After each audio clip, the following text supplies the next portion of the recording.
credit most influential in your life, Jeff? It can be more than one, again, personal, professional. I think my father, first and foremost, and certainly my wife. My father was married 3 times. All 3 of his wives died, and so we have a sort of a large disjointed family in that respect. And I think that watching him lose a wife after loving a woman and having children, and then losing a wife, his mental toughness, his approach to life rubbed off on me an awful lot, and gave me that mental toughness, I think, at a young age.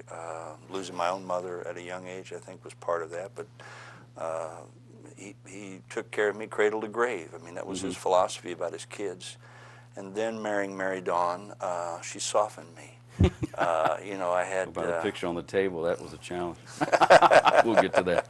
Well, you have to be mentally and physically tough to survive in competitive sports, and that was a big part of it from him, and then from her it was away from it, to let it go.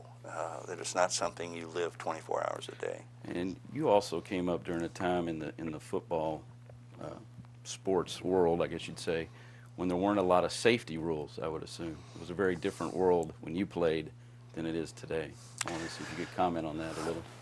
Well, I think we brought concussions more to the forefront. There was a time, if you trace the evolution of the face mask from the 1 bar on the helmet to maybe 2 bars to a half cage to a full cage, where people started using their face to block people, ram into people, and to tackle people instead of the older pros, the leather helmet guys, who were shoulder tacklers. And I think you saw that evolution in the 60s with butt tackling and butt blocking, and that developed on up to the 80s, so a lot of concussions and things like that.